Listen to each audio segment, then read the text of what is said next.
pada ketika itu pada masa hidupnya Mbah Abdul Malik itu, dia itu memegang tarekat, mursyid tarekat Naqsyabani Khalidiyah itu ya, Khalidiyah. Dia mana Mbah Malik itu dibeat langsung sebagai mursyid oleh ayahnya Mbah Ilyas dan Mbah Ilyas dari Jabal Kubais itu. Dan dari obrolan keluarganya bahwa Mbah Ilyas itu tidak pernah jadi mursyid tarekat Sajiliyah, pernah. Apalagi membaiat mursyid, nggak pernah. Nah, justru kita dengan lahirnya Zat Maswah kita bersyukur, ya. Karena kalau tanpa itu, waduh itu, pokoknya kalau disuruh nggak enak, apalagi di medsos ya, kita gempar. Assalamualaikum warahmatullahi wabarakatuh. Allahumma sholli ala sayyidina Muhammad wa ala ali sayyidina Muhammad. Teman-teman sahabat Kazeb, di sini ada video katanya Kiai Haji Tobari Syadzili, Rois Jatman Provinsi Banten bongkar habis status kemursidan Habib Lutfi bin Yahya atau LBY. Jadi di sini Kiai Tobari ini membongkar, mengkuliti status kemursidan Abah Habib Lutfi bin Yahya. Nah, teman-teman, itu videonya tadi, dan ini adalah sebuah kelucuan, sebuah pendangkalan, sebuah ketololan yang diunggah di salah satu media sosial miliknya si admin ini ya teman-teman. Dan ini dijawab langsung oleh muridnya Abah Habib Lutfi bin Yahya, yakni Nyai Raden Ayulinawati. Jadi beliau ini menguliti bahwa Kiai dulu, katanya Kiai Tobari ini meminta tashihkan nasabnya ke saya, kata Nyai Raden Ayulinawati. Tapi karena jalur nasabnya zigzag, gak jelas, dan nama-nama yang disodorkan tidak terkonfirmasi di manuskrip kuno, yakni Tuban, Demak, Cirebon, dan Banten, alias nama fiktif, makanya saya diamkan saja, tidak saya jawab. Itu kata Raden Ayulinawati. Jadi ini adalah salah satu jawaban daripada Nyai Raden Ayulinawati kepada Kiai Tobari Syadzili. Gini, kita bacakan saja teman-teman. Kalau beliau jujur, pasti beliau akan jawab iya, bukan hanya sekedar ngetes. Sama halnya seperti ribuan kiai lainnya yang selama 13-15 tahun ini minta tashihkan nasabnya ke saya, yakni ke Raden Ayulinawati. Bahkan kalau datang ke tempat saya dulu berbus-bus dan bermobil-mobil karena ingin ditashihkan nasabnya kepada para leluhur Wali Songo, tapi nasabnya zigzag, tidak jelas teman-teman. Karena kata Raden Ayulinawati, seingat saya Kiai Tobari meminta tolong ke saya lebih dari 3 kali, dan jalur nasab yang beliau sodorkan jalur zigzag alias tidak jelas teman-teman. Nama-nama yang beliau sodorkan tidak terkonfirmasi di data manuskrip Tuban, Banten, dan Cirebon, juga Tasikmalaya dan Demak. Makanya saya diam, tidak menjawab karena menjaga perasaan dan kehormatan beliau saja. Ya mungkin karena Nyai Raden Ayulinawati ini keturunan daripada sultan, keraton. Jadi beliau memiliki adab yang bagus, menghormati seorang kiai. Akan tetapi seorang kiainya ya malah seperti itu, gitu, nggak jelas gitu maksudnya. Tetap kita harus takdim wa takriman kepada para kiai. Akan tetapi kalau kiainya sudah seperti itu, bukan hanya Raden Ayulinawati yang geram, tapi saya juga sama geram terhadap orang-orang seperti itu. Oke, kita lanjutkan.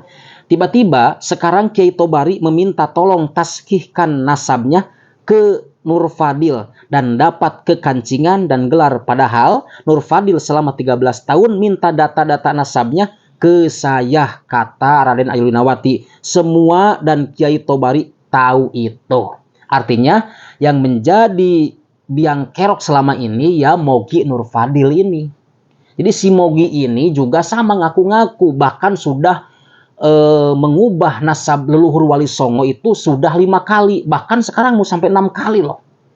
Ini bahayanya si Mogi Nur Fadil ini akan terus merubah-rubah nasab leluhur Wali Songo, bahkan akan seperti itu seterusnya.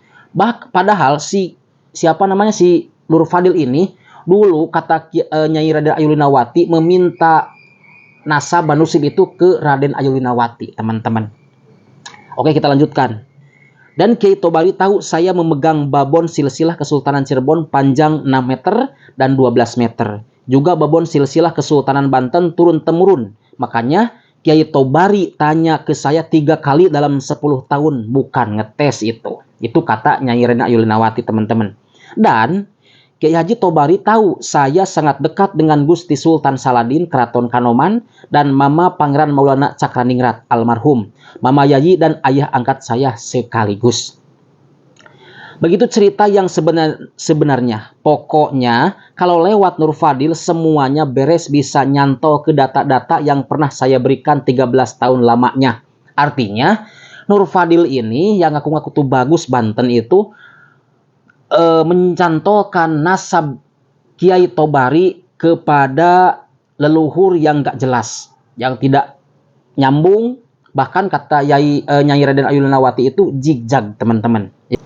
Jadi teman-teman seperti itu.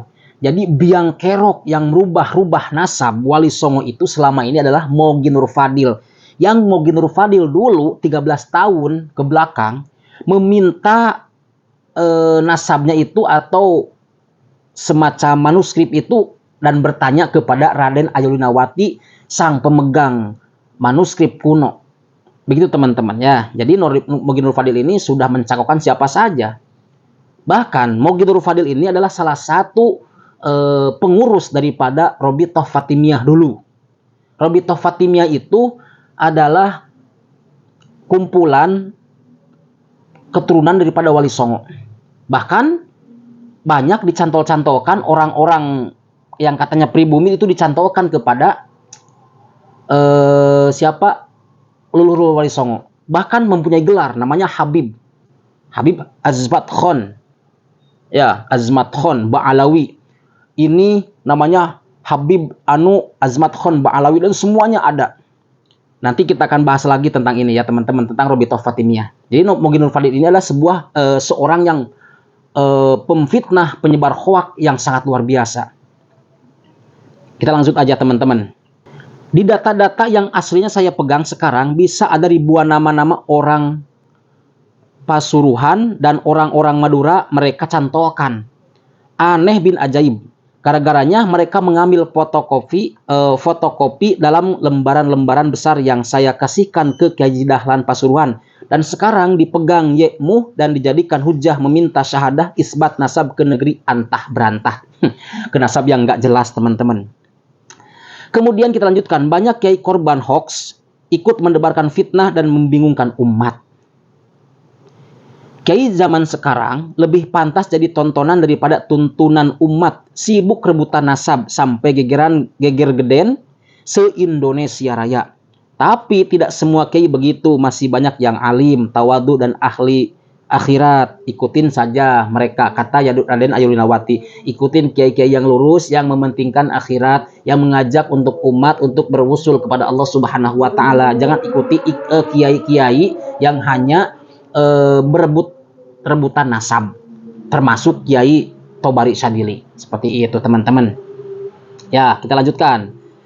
Banyak kiai percaya dikibulin kalau nasab Syarif Hidayatullah dan Wali Songo bersambung ke Said Ali Ridho Ibnu Imam Musa Al-Kadhim. Padahal di ribuan manuskrip Wali Songo dan 11 manuskrip andalan mereka tidak ada nama Said Ali Ridho bin Musa Al-Kadhim. Nggak ada, kata Raden Ayulinawati.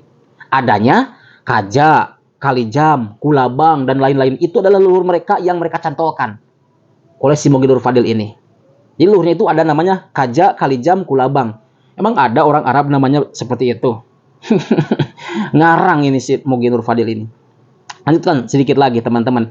Miris. Apa mereka tidak tahu hukum mengaku-ngaku berbin kepada bin orang lain itu haram? Dan pelakunya menjadi kafir, tempatnya di neraka. Apakah mereka nggak paham? Padahal mereka banyak orang-orang yang menjadi alim, yang menjadi kiai. Tapi sedikit orang yang beradab. Itu teman-teman. Jadi gini, lanjutan sedikit lagi. Makanya belajar ilmu nasab dengan baik dan benar. Langsung kepada ahlinya. Jangan kepada bakul cendol dan bakul sapi yang sudah pindah nasab. Gelar dan fam 5 kali. Saya yang 12 tahun membantu mereka saja mumet. Sekarang malah pindah jadi keturunan Jet Li di Yunan, Cina. pakai Babat Tuban karya Tan Kon Sui dan bin Patok Kuburan Aceh. Artinya dulu Mughith Fadil dan gerombolan-gerombolannya ini yang membatalkan nasabah Alawi meminta manuskripnya itu ke Raden Ayulinawati, dan Raden Ayulinawati yang membimbing mereka selama 12 tahun lamanya. Ya, kamu tahu nggak siapa Raden Ayulinawati? Beliau adalah sejarah atau ahli sejarah, ahli nasab di Nusantara. Beliau pemegang manuskrip leluhur-leluhur Wali Songo. Seperti itu teman-teman. Jadi kalian jangan tertipu walaupun dengan label kiai, tapi isinya kebencian, kebencian, dan kebencian. Bahkan rebutan nasab, jangan dipercaya. Seperti itu. Mereka ingin menaikkan derajat mereka, tapi meruntuhkan orang, membatalkan nasab orang. Tapi mereka sendiri ingin dicantolkan nasabnya sampai bersambung kepada Rasulullah Muhammad SAW. Seperti itu teman-teman penjelasan daripada Raden Ayulinawati. Semoga bermanfaat. Barakallah fikum. Wassalamualaikum warahmatullahi wabarakatuh.